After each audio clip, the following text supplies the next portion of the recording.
welcome to the Get a Student Life podcast. I'm your host, Molly Ballison, and today I'm here with Amy Johnson and Randy McCurdy, and I'm excited to talk to you guys about your love for music in light of Treefort and as members of the Blue Thunder Marching Band.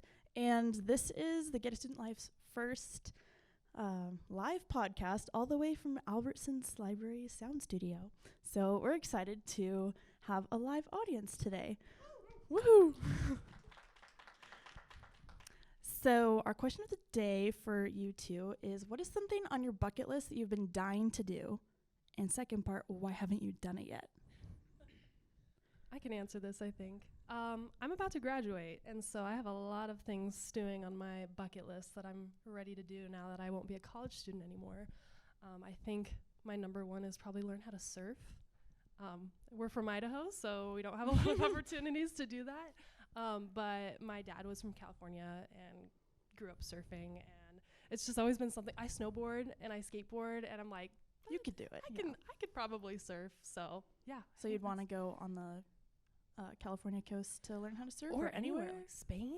Like, that'd be cool. Yeah, why not keep it to America? We could go anywhere. Yeah. Now that I'm graduated. That's awesome. So, I believe you could do it. I've only surfed once in Hawaii, and it was actually a little bit easier than I thought it was going to be. It's just, well, I lie because I couldn't even get out onto the waves. I fumbled onto the sand many times before getting there, but you could probably do it. Yeah. What about you, Randy? Okay. Artificial answer, like the stereotypical answer. I've never skied or snowboarded, and I'm from here. Oh, wow. But let me be honest, I don't like the snow that much. I don't like the cold. The real answer is acting. Okay. I want to get into I wanted to be an actor when I was a little kid so bad. The reason why, I don't know, because I'm busy. It's kind of cringy, I think, maybe. But if I could be in a Skittles commercial, that would be perfect. So if you ever hear this, Skittles, put me on, Randy McCurdy. Okay, life goal to be on the Skittles commercial. Well, you have a background in performing, so I feel like that would be easy. Yeah, I mean, it'd just be fun. It's goofy, you know? You get to pretend to be someone else. I mean, and get paid for it. I'm just kidding. Might as well. Yeah, so with your performing background, tell us a little bit about performing with your band. And you performed last night at Treefort, so tell me about that experience. Yeah, that was fun. That was probably my favorite set I've ever been a part of, probably, last night. It was a very special show. Yeah, I've gotten to do lots of, like, different performing things, from, like, talent show into now, like, Treefort and some stuff like that. Last night was interesting in particular because our lead singer got sick the last couple days, like, lost his voice. He could speak, but he was super hoarse the whole time. And he wouldn't sing. And it was the night before, and we're practicing, and he just can't sing. And he says, I think we're going to have to cancel. I'm like, dude, we're not canceling. It's 6:50 p.m. at Boise Brewing. Like, that's going to be crazy. It's awesome, you know. Anyways, so we come to a compromise. If I learn the lyrics in time, then I'll sing it and drum. I didn't learn all of the lyrics. I messed up a few times, and I had my phone on a little stand, and I scrolled through the lyrics as I played. But we did it, and it was super awesome, and it was super cool. And my favorite weather is, like, post-rain cloudy, which is exactly what it was at that time last night. Just your luck. It was perfect. Anyway. How was that drumming and singing at the same time? Had you done that before? I have done that before, okay, so actually. Fun fact, I wasn't supposed to, though. I was on a little mini tour. It wasn't a real tour. It's like get in the car and call a venue and say, we're coming to play Saturday night. Is that okay? You know, in Portland. Mm-hmm. And we go to Portland, and then the drummer dude at the time was totally not cool and, like, wanted me to pay him for the time, but didn't really discuss that until we got there, and then said he wouldn't play the set unless I did. And I'm like, I don't have money. So then he was like, okay. And I was like, okay, well, you're good. I'll just drum and sing it then. I play guitar and sing in that band, and he was a drummer. Okay. So then I did it, and it was really bad. But that was a few years ago, I think. I don't know. I guess it's different now. But, yeah. Well, got you. So it went smoothly. Otherwise, the change of plans. Yeah. Yeah. Oh, you're talking a couple years ago? Oh, I meant last night. Last night? Yes, that one was so smooth. It was so smooth. And the rest of the band were totally into it, and everybody was, it was just the most together we all felt. Like, we had to come together. It's cheesy, but, like, you know, it's real, you know? Like, there were moments I was looking at Trey, and and Jeremy and Nate and Connor, and I was just like, dude, we're doing it still. We could have not. Mm-hmm. Like, that's cool. Improvise, adapt, overcome. Yes, exactly. And you performed last year too, right? Yeah, last year we got to play the main stage, but it was at like very cool. 2 in the afternoon, which is great. So fun.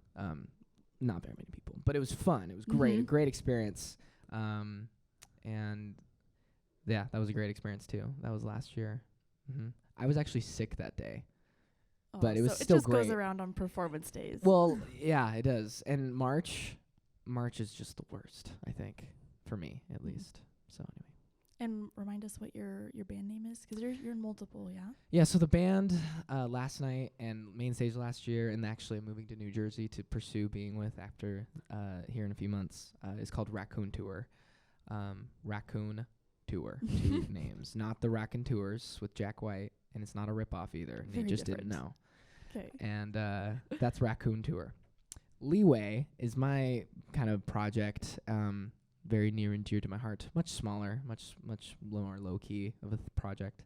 And that is LEAWAY official on Instagram, Leeway official. Okay. Where can people listen to your Yes, music? Leeway, we released an EP on January 19th this year, and I'm super proud of it.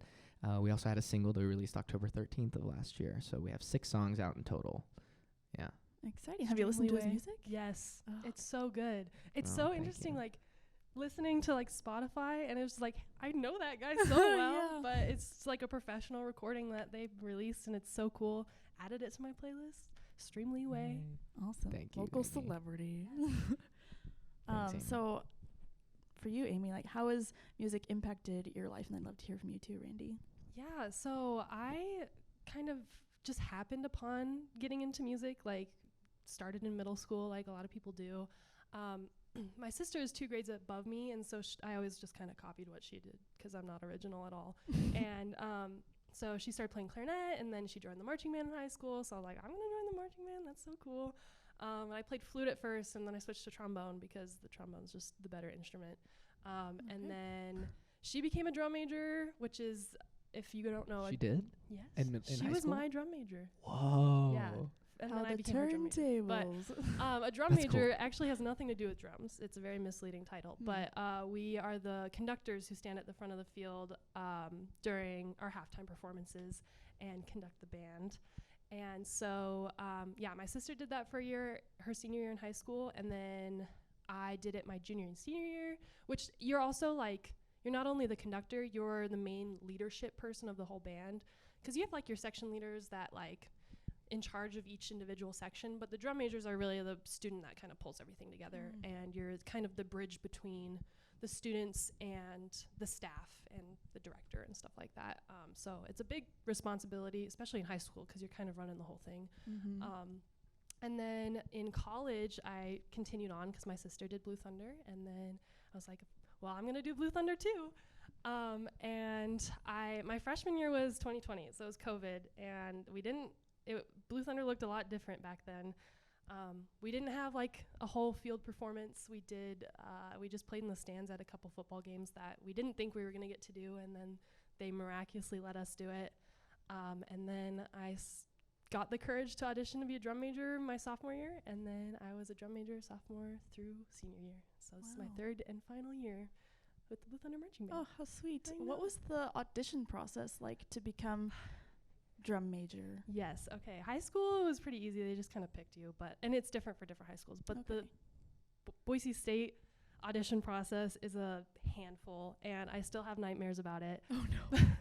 And it's actually coming up Me again, too. and It's so coming I up. have all of the like people who are auditioning this year coming to me for advice and stuff, Mhm. and I'm just like reliving that stressful time, but It's I'm very glad stressful. it's over. Basically, it's a smaller group. It's not the full marching band. It's about 90 people. But you get up on a ladder in front of all of them, and you have to conduct a piece that we did last year. So it's usually like a movement from a show.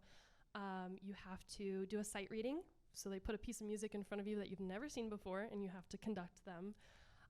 You do these like tempo quizzes. So they'll play a metronome and say, what tempo is this? You have to get within 6 beats per minute. Oh, my goodness. And then they'll do the reverse where they'll say, okay, conduct at 160, and then you have to, they'll like tap it to see if you're within 6. And that part's so stressful in person, and it's so hard to prepare because all you can do is just like there's nothing you can really do to prepare. Yeah, I was gonna ask if there's any preparation. You just go. The and trick, we'll see. it's just a trick, and it's just about how good you get at the trick of putting a song to a BPM. Yeah. Like, so 120 for you. What is that? You told me that years ago. Can you believe that? Before I was a drum major, I DM'd you. I was one of those kids. I was like, oh my god, I'm getting so scared. What do I do? And she says 120 is it's Michael Jackson. What is it? Beat It. No, it's not Beat It. Beat It's 140. It might be Thriller. It's Thriller. Mine has changed. Every year I change songs. Okay. No, it was Thriller, I think. And it was 120, and like put a song to to a BPM. And every 10 is what I did. I felt like 120 is always solid, but you get really like, it gets harder when you go like actually like the slower you go. Yeah, and the faster. The extremes just get very like, they're super close together, and the slow is just like, well, this is just so slow. It could be literally anything. Yeah. That one's super hard, and you can just see, like, practicing is one thing, but in the audition, you can just see people on their phone, like, tapping it out, and, like, they know what the number is, and if there's a couple times I got it right on the dot, like, exact number, and everyone just goes, oh my gosh, like, there's, like, a reaction like from during your audition. So it's not just judges, it's... No, there's a real. Well... There's a whole panel of like educators and faculty, and then the whole entire band too. And like sometimes they have very vocal reactions to things, so it's probably a little distracting. Well, and the other thing is, I'm pretty sure that they're doing like a Google form doc, or like answering these questions, saying to write comments, right? To write comments about this individual. They give feedback, and you can see them. Like, there's moments where I was like, I made a mistake, and I would see someone go and grab their phone and start typing something, you know, things like that. Or, and the other thing is to consider is that this ensemble, and it really, if you think about it too hard, this ensemble seeing everybody, their eyes have just seen the person before you, and the person before them, and then you're going to see the person after you. You don't. So you have no idea how to gauge how good you're doing, but you have this like nonverbal communication with like a couple people in the ensemble. And I remember last year there was a couple times where it's like the year before I didn't get it. I auditioned 2 years ago, didn't get it. Okay. You went back and tried again. I remember feeling like, okay, I know I didn't get it before I even got out, because the looks on like a couple of people's face. I could tell this was a weaker one. Last year, I could tell it was a stronger one. I could just feel it, because a couple of my friends were like, that was good. And I was like, it's a very like not just auditioning, but like being in front of an ensemble. There's such a nonverbal vibe that you can just feel the energy. You can feel what the overall mood is. It's so different from anything. It is different. And like, I'm not a performer like he is, so this is kind of the only time I like experience that. But like, that connection with you and the people you're conducting it's just so special, and you kind of have to like hone it to be able to, like, your facial expressions matter, your body language matters. Like, they will feed off of literally anything that you produce. And so it makes you very aware of yourself and very aware of the people around you. And so I think like auditioning, that's your like first taste into that. You get to like experience that vibe. That's really cool. And you said you're sitting up on a ladder like in front of everybody. Yep. Oh man. And you don't realize the ladder's sturdy. The ladder is not going to fall, but it doesn't when your feel legs like But if you're feeling shaky, you don't feel like that at first. Every year I've had someone tell me your knees were shaking so much, and I'm like, don't look at that. Just like, don't look at my knees. I know they're Amy's shaking. a pro drum major, by the way. We haven't given that enough credit. So she is Pacific Crest Drum Corps is a big deal. Okay, Drum Corps is a big deal. It's like this summer national. You can explain it better than I could, but I want to give you the kudos here. She was a drum major for one of those big they like play in like Indianapolis Colts arena, like Lucas Oil Stadium, and do crazy stuff, and they're so talented and their shows are so good and theatrical. Anyway, she's been doing that for a couple years now. I say that though to add to the fact that she's such a pro at it. Like, maybe your legs shake, but her face and her arms and hands and body language is always so on. So you need to it's just so good. I remember somebody gave a comment about you in an audition that was like, what was it? Like she's just a cozy pair of like socks or something. Like she's What a just like compliment. you know, you try on like these other people are coming, but she's just like she's the right pair. You know what I mean? She's the right one. Aw. You know what I mean? Yeah, So that it's true. feedback that people type last year for the first time they let us see it, which was kind of a blessing and a curse because you get to because one See of the the good question and is the bad. what did Amy do well and what did Amy not do Yeah. well, Yeah. and so you get all these That would be compliments helpful, that though. like boost your ego and stuff, but then you see all these things that like suddenly everyone's an expert and they're like, Yeah. oh well her She was a bit too floppy. her Her left threes hand were was a- not in time and like okay, You know? Who are you? but it's fine. Yeah, no, it's good. It's good constructive feedback, but sometimes you Yeah. just gotta like take it with a grain of salt. Yeah, totally. But yeah, the summer thing I always compare it to like club marching band, like club sports where you It's do it. the drum corps. Yeah, Drum Corps International. It's DCI. DCI. Yeah. It's independent. It's not like with a school or anything. So they're independent okay. organizations, and there's a lot across the country, mainly in California and When you the tour East the whole Coast. country, Yep. the whole summer. Wow. yeah, you do basically a month of spring training, and mine was based out of SoCal, so I moved there for a month. And you sleep on gym floors, and you Ooh, have an air lovely. mattress, you have a suitcase, and you live in high schools and middle schools. And once tour starts, you get on buses, and then you live on the buses. And when you get to sleep on the floor, it's a blessing because then you're not sleeping on a bus. And it's like a show every other day, and there's Wow. thousands of people who turn up to these shows. And Like in stadiums and stuff. yeah, like huge it's- stadiums. We did the Rose pretty Bowl. crazy. We did. Oh, wow. Yeah, the Colt Arena is the iconic one where that's where finals are. And so I did 2 summers with Pacific Crest as a drum major, and it was very rewarding. A lot of people will say it's the best thing and the worst thing that you will ever do. So Just high worst highs, as low far lows. Yeah, Worse as far as just the just the the conditions. conditions. Like Yeah. it's hot, especially when you get to Texas. And our AC broke on our bus this It's year. July. Oh no. It's July. It's the water's hot and brown, and there's roaches in the shower. Like Glamorous. it's very glamorous living, and then you have to like you live in these crazy conditions, and then you get all glammed up for the show, and it's like this is 2 different people that I'm Yeah. pretending to No be one right would know now. I slept on a gym floor the night before.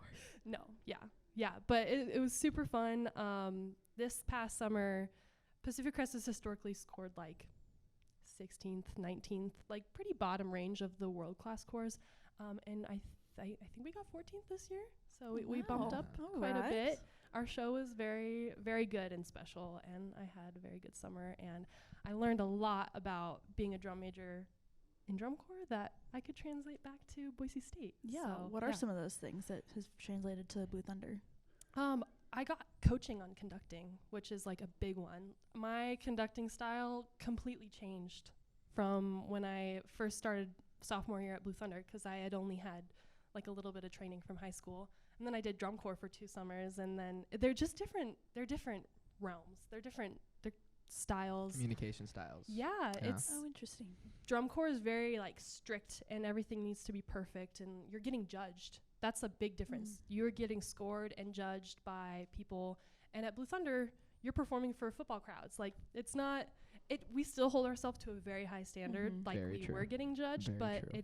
it's just different. And like I think with Blue Thunder, it made me realize after doing drum corps, it made me realize I could just have so much more fun with it. Mhm. Like we dance when we conduct. Yeah. We did some funny get stuff. It was silly, fun like, stuff. no one's We did no the one's- hair flip. Yes, we added a hair flip into our routine nice. because he's got the Next lots year's to do drum it. majors, if you're watching this, you need to add the hair flip. Yes. Please ask us Um, about it. We'll tell you. Yeah, and I got the skills to be talented at what I do, but then I was like, I could loosen up and like just have fun with it. Like we did Suavemente for our show this year. Mhm. What is that? It's like a Latin piece.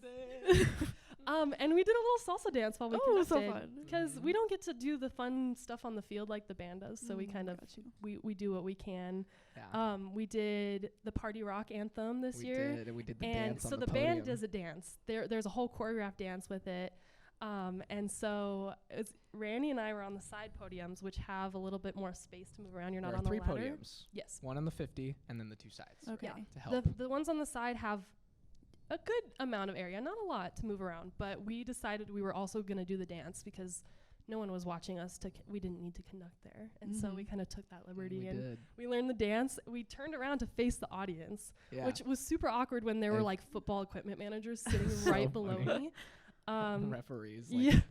pumping up a football right there. Yeah, it was, but we did the dance. We Every day I'm threw the woe to shuffling. each other, and then we just had fun with it, It was and fun. that was super fun. That is so fun. That sounds like definitely a highlight of your game day experiences. Oh man, Like, what is a typical game day experience? this year like was for just you? such a highlight. Every game, Yeah. it's pretty phenomenal. We This was a get phenomenal there- experience for me. How many hours do we get there before? Well, there kickoff? was a 10 a.m. game, so call time was 5:30. I We think. get there very early. 5:45 maybe in the I morning. think it's about 4 hours before kickoff is when we're supposed to arrive. And we have a whole rehearsal before We game do. days. Oh, wow. Because we rehearse 3 days a week. We would call it a run through, to be Yes. fair, but Mhm. it kind of turns into a rehearsal sometimes. Don't tell Joe. Yeah. Yeah, you know. We rehearse a lot, and it's a class that we go to. So we go 3 days a week, and Oh, we okay. work on our show, and we make it presentable and just clean so that it looks good for the audience. And so there's already a 3-day-a-week commitment, and then there's usually a football game on Saturdays. And Wow. so it ends up being like 3 days a week plus a full Saturday, because you get there so early, you do the whole game, and then you stay pretty late after the game. And yeah, it is one of the most exhausting things, especially football. There's a lot of things drum majors do, but football is like that the most effort I we put bet. into 'Cause is those Well, are those long. I feel like days. most of the effort is before the game, in my opinion. It's like a lot of the the pregame stuff, like the rehearsal run through, and then like then we do tailgate parade. Yep. Like the pep band also has another little thing, and like you just have to like divert your attention into all these different places really quickly in these 20-minute spans, you know. And then once the game starts, it's kind of at that point, it actually, for me, it was just like, okay, we're done. Like, we're done. When the game started, like after pregame was over, Yeah. I was like, okay, we can relax now. Yeah, we still have halftime, but that's like fun, you know, at that point. Yeah, I'm actually going to contradict that, Okay, that's because fine. once the game starts, has been the most stressful part for me. Everything else, this is my 3rd year doing it. It kind of became second nature. Like, it was all a routine. I didn't really need to think about what I was doing next because I've done it for so long. But and obviously I've gotten better at it over the years, but my knowledge of football was not very good before I started band. And we have to know what's happening on the field so we can respond to it, because we have a certain thing we play on first downs. We have a certain thing we play on second downs. We have different things we play on offense versus defense. Field And goals. if there's a flag, we can't play. If there's a touchdown, we play the fight song. Like, There's there's a lot to keep track you of. have while to injured, be- we have to sit down. Yes. You know. You have to be fully locked in, because the band, they're paying attention as much as they want to, but they're not. We have to like be fully aware of what's going on in the game so that we can be that communication between the game and the band. There's something I learned also with being a drum major that I think is improved my overall communication, hopefully, because I think I still have a lot of ground to cover, to be honest. But you have to be so clear at all times, not just in your like conducting and what you look like, but like just in what's happening, because they will trust you. They will go with you if you lead them in the wrong direction or you forgot something, or if you weren't very clear and like you think you said, oh, on second down we're playing this or something. If you're not clear, they didn't catch it. They won't. You know what I mean? Yeah. And so in ultra clarity in your communication, it's, you know, that's something that I definitely learned. Like, you can't be subtle most of the time. You have to a large Makes group of like sense. 200 I guess it was 180 this year, like individuals. You have to make sure that all of them got the information. And usually it's kind of, there's a lot of information to go over, like to, you know. And it's so high stakes too. There are thousands and thousands of people in that stadium. This year was amazing, by the way. Yeah. Like, It's- turnout for games. If we make a mistake, there's 3 of us, but if one of the 3 of us makes a mistake, which I the did. entire stadium, like maybe they're not paying that close attention, but they know, they can hear it. Yeah. Because that many people, like 180 people, playing the wrong thing. At Yep. Yeah. It's time. and I have a yeah, horror story about pregame. Oh, I'd love to facts. hear that. Anyway. but it's so nerve-wracking, and you just like, you have to not make mistakes, which is hard. Like, we're taught to like, making mistakes is fine, but like when you're in front of that many people, like learning how to just not make mistakes is kind of key. That's a lot of pressure. It's a lot of pressure. For all those eyes to be on you, and you're like, It I is. better Yeah. be know it. And I better know what I'm doing. You don't learn how to deal with it until you're doing it. Yep. Like there's no preparation you can do over the summer or like the spring before. I mean, I guess unless you went to a camp, and even then it's not the same. Like there's no way to prepare you to stand in front of a bunch of other pretty high level musicians and look at them and be confidently saying, listen to what I'm saying. Yeah. And also the other thing that I learned in band camp very quickly on was that your brain, like you said, you just don't make mistakes. And that's true. And then I would make a mistake and I make a second and a third. But the thing is like you have to be on at all times. You have to be like knowing what's happening now, what's going to be happening soon, what's happening like everywhere all the time. It's true. And that was a huge contrast. I'm not saying like I just goofed off when I was in the clarinet section. Not saying that. Yeah. But my brain was turned off a lot of the time. You know, it was like the drum majors got it. Yeah. You And then when you're need the to. you don't think about that. You're Yeah. like, they got it. They got it. I don't know Yeah. I don't know what's happening. Someone goes, "What are we doing?" I don't know. They know. What are we doing? You just look, because we hold You up a little sign that says what we're playing next. Yeah. So as long as like you can be like just watching the game, like chatting with your friends, you see a sign, you see hands, you're like, oh, we're playing now.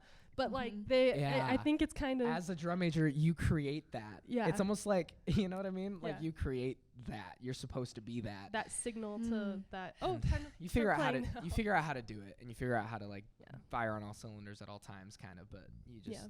but definitely, it's. And I'm cool. not saying I never made mistakes. When I was first starting, oh my goodness, I messed up right and left. But the trick is when you mess up once, you just make sure you never mess that thing that up one again. up again. You get one You shot. learn.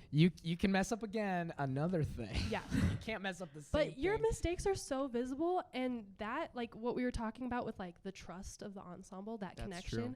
When you mess up, that part of that trust breaks, and you have to you have to keep working to keep that trust intact and build it up. Such and a so good point. every time actually, you make a mistake, they will lose trust in you because they're like, I don't think she knows what she's doing. I don't know if she knows where we're at. I don't know if I can trust her to like let me play the right thing. And so It's huge. you can mess up once, just don't mess that thing up again, and you'll be fine. And then eventually you just it'll come naturally. And Yeah, that's a huge role to have all those things combined with the trust element too, Yeah. and all that pressure. And there's already so much stimulation going on in football Oh games, my for goodness, example. yes. And to be like locked into your Bronco people, yeah, and to what's happening behind Yeah. you, because Mhm. can you see?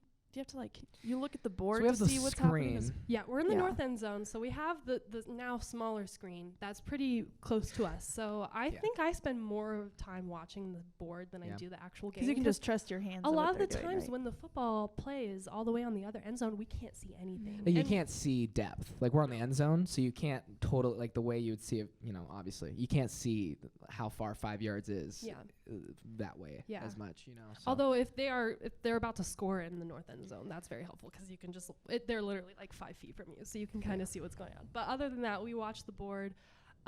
We have to watch the refs for if it's a first down. Right. Like sometimes if it's really close, we don't know if it's a first Well, down or not. Yes, exactly. And we kind of we've definitely over the years I've noticed built. It used to be kind of like whoever was on the ladder Just figure it out. that was their job. They Oh, just yeah. needed to figure it out. like before the ref makes the call No, of like what you're no. playing. Just knowing In what general. was going on. Just to know like what Oh, we I have to see. do now. Gotcha. You know what I mean? Yeah, it used to be kind of an individual job. Like whoever's on the ladder. Whoever was on the ladder was doing it. Someone was doing holding up the signs, they and then the just hold third up the person can kind of get a break for that quarter. And No way. This year, no. Yeah, we were no good, though. breaks. It was great though. It was like amazing. We worked together the entire time, and everyone was constantly like in it together. yeah. Communication. It Yeah. was beautiful. Like me, Aslan.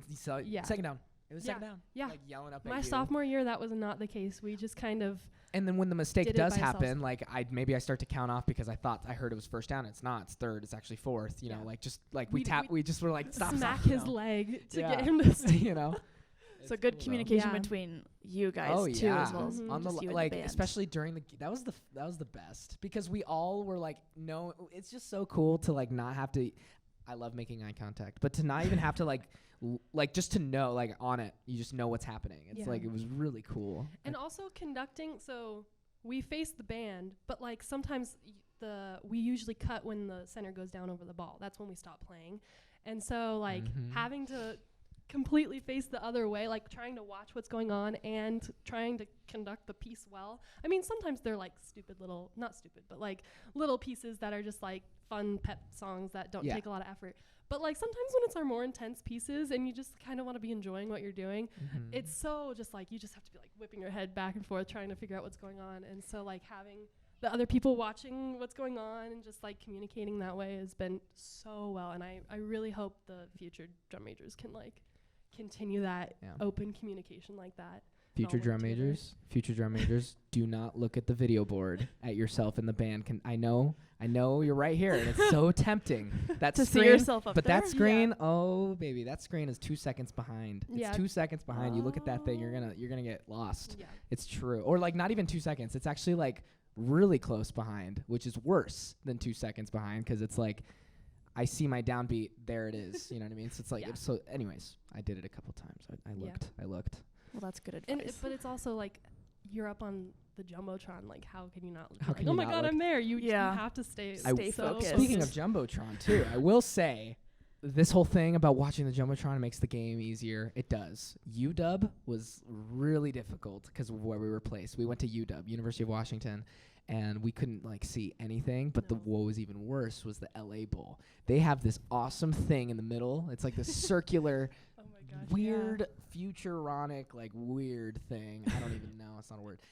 Just this weird thing that's hard to look at, especially from where we were at, and you can't see. It's just like this, I can't even explain it. Is it a moving screen? Yeah, so it's SoFi Stadium has this like ring. This ring. Floating ring in the top of the stadium, that's the screen. And the screen it's is like inside though. Oh. It's inside the ring. It's weird. You have to like get some way to see inside this ring. Like the outside of the ring, I don't think had I don't know. It was really weird. So you have to adjust to each stadium you go to also. Yeah. I mean, when we're home on the blue, like, we got this. You're in your element. Yeah. When we do a one travel football game every year. So we went to Oregon. We went to Oregon State last year.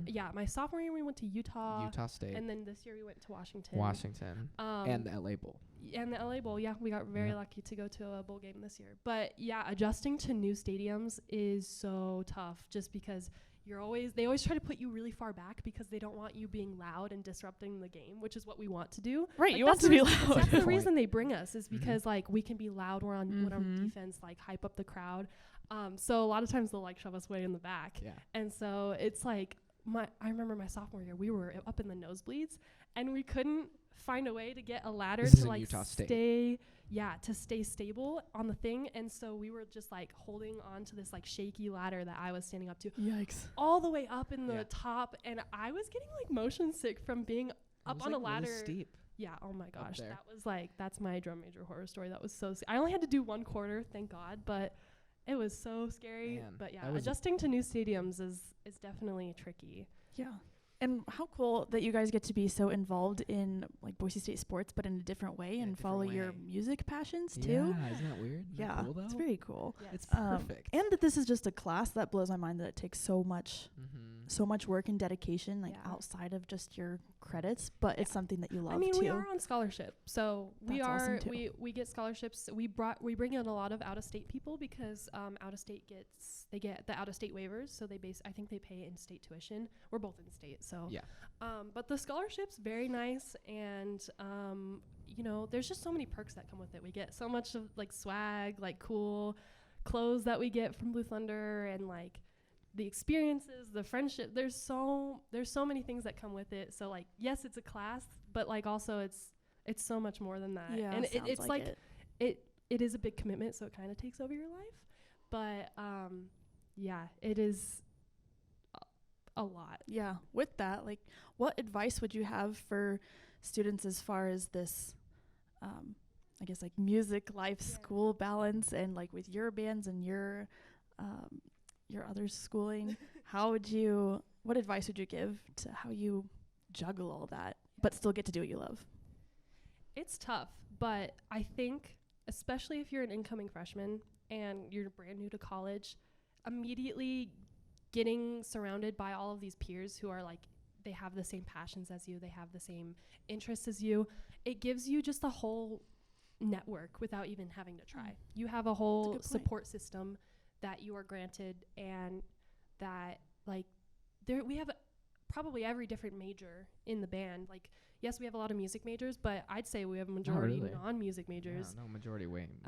And so you can immediately find people who are in your major that can help you, and especially if you're like a freshman and there's like a senior in your section that is also engineering, they can give you all the advice and all the like connections that you need. And so it's yes, it's a lot of work and it takes a lot of effort to balance that in school, but I think the support you get from the people around you just makes all the difference and pays off. Having a community of people that are going to be in your Exactly. corner matters so much. Oh, yeah, it's so special. It's so special. If you are even considering, like, even if you're already in college and you play an instrument and you know you could do it, just do it. It's so fun. It really is so fun. It is so worth it and so rewarding. The community, like you said, it's such a community building thing. Yeah. It'll shape your entire college experience. And it matters to a lot of people in Boise. There are a lot of people that very much value what the Blue Thunder gets to do. And I know this little kid who is going to probably be in the well, I don't know that. You never know. But he dresses up, goes to football games wearing Blue Thunder, like, decked out. Yep. Blue Thunder with a hat, like the Shaco and everything. It's a really special thing. And it wouldn't be game day without Blue Thunder. When you figure that out when you're in the Blue Thunder, that like, man, I'm a part of something that's way cool. Yeah. And you guys bring the energy. Like the Blue Thunder band is what I feel like makes the game days so fun, because it would be just thinking about what games would look like without the music. I mean, people would still there for like the sports, but it would just be so different. I think we're probably a little biased, but we are definitely biased. I mean, understandable. We're definitely biased. I mean, absolutely. But I'm saying from a non-biased place, trying to. No, I'm just kidding. No. But like, I actually came into Blue Thunder kind of not sold. I was like, we'll see. This is fun, band camp. But then I was so grateful that we went through band camp. Like, you get to go to school and experience kind of being in school in the summer in a much different, more maybe welcoming and setting and environment, and then you get to start college. Like, that was huge for me freshman year. So you get to move in early, you get to register early. Like, there's so many perks that come with being in band, especially for like out-of-state people moving to Boise for the first time. Like, you get to come early, you get early move into your dorm, and then you get like, they feed you every morning in the like special breakfast for just like the people in the dorms. And like, being a freshman in Blue Thunder is you get to be on campus 2 weeks before school even starts, learn the area, learn what's going on there, and like learn where everything is. And then friends before the school year even starts. Exactly. Yeah, that's awesome. I'm glad you guys get to be so involved in that aspect of Boise State. And thanks for sharing your experiences with Blue Thunder, because I feel like it's a huge aspect of Boise State life that doesn't really get zoomed in on very much. So it's cool to hear the inside scoop on it. So thanks for the work that you guys do, because I have learned that that's a lot of pressure. And so I'll have like a different outlook the next time I go to but it's so rewarding and fun too. Yes. You know? Yeah, absolutely. Yeah. Well, thanks so much for your time today. And for sharing your experiences with Treefort, and glad that you got to be here to reflect on your performance, and I'm glad it went smoothly for you. It was so fun. Don't forget to like this video and be sure to subscribe so you don't miss out on future episodes with all the exciting guests we have coming up. We love hearing your stories and perspectives, so if you have one to share, or you know of someone who you think would make a great guest on the podcast, reach out to us via the Student Life website, email studentlife@boisestate.edu, or DM us on Instagram. Also, make sure to follow us on Instagram and Facebook at Boise State Student Life. Thanks for listening. Now go get a student life.